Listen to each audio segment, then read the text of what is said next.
بسم اللہ الرحمن الرحیم۔ اور علی بن ابی طالب نے خیبر فتح کیا، دقت چاہوں گا، اور جتنا بھی مال غنیمت تھا وہ مستحق تھا علی اس کا، لیکن علی نے فرمایا یا رسول اللہ 40 دن جنگ چلی ہے، یہ سب میں تقسیم کر دیجئے۔ تو سرکار نے مال غنیمت میں چیزوں کو تقسیم کیا۔ صاحبان دقت سے توجہ چاہوں گا، جنگ خیبر کے کچھ منظر پڑھ رہا ہوں، مولا علی کے میدان میں اترنے کی کچھ باتیں ہو رہی ہیں۔ جب میدان خیبر میں خیبر فتح ہو گیا اور مال غنیمت میں بہت ساری چیزیں ملی، تو ان میں کچھ جانور بھی تھے، گھوڑے، گدھے، اونٹ، ناقے، اونٹنیاں، شاید گائے بھینسیں بھی ہوں، وہ سارے جانور لائن سے باندھے ہوئے تھے۔ تو ایک جانور ان میں سے ایک گدھا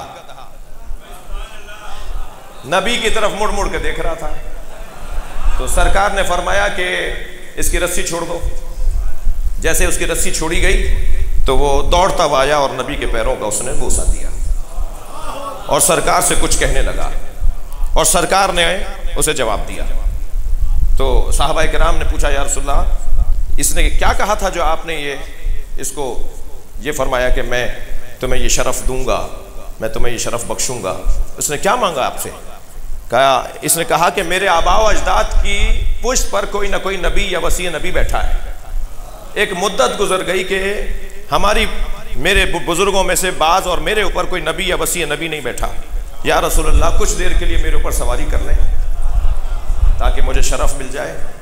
سرکار اس پہ کچھ دیر کے لیے بیٹھے، اسے شرف دیا۔ خیبر کے میدان میں حضرت نے اس کے اوپر کچھ دیر سواری کی اور فرمایا آج کے بعد یہ جانور میرا ہے اور اس کا نام یافور ہے۔ جی علامہ ڈاکٹر طاہر القادری صاحب نے بھی پورا نبی کے جانوروں پر، نبی کی سواریوں پر جو پورا ایک باب قائم کیا، اس میں یافور کا ذکر ہے۔ علامہ مجلسی نے بھی یافور کا ذکر کیا ہے۔ تو نبی نے اس گدھے کا نام یافور رکھ دیا۔ نبی کے بیٹھنے کی برکت سے، نبی سے منسوب ہونے کی برکت سے یہ اتنا سمجھدار ہو گیا تھا کہ نبی اس کی پشت پر کچھ رکھ دیتے تھے اور فرماتے تھے کہ فلاں کو دے کر آ جاؤ، تو یہ اسی کو دے کر آتا تھا۔ اور اگر سرکار فرماتے تھے فلاں کو بلا کر لے آؤ، تو یہ اسی کے دروازے پہ جا کے آواز لگاتا تھا اور وہ سمجھ جاتا تھا کہ نبی نے بلایا ہے۔ بھائی تھکے نہیں بیٹھے تو ایک جملہ کہوں، جو نبی کی بات سمجھے میں اسے گدھا کیسے کہوں، اور جو نبی کی بات کو نہ مانے میں اسے مسلمان کیسے کہوں؟ صلوات پڑھیں محمد و آل محمد۔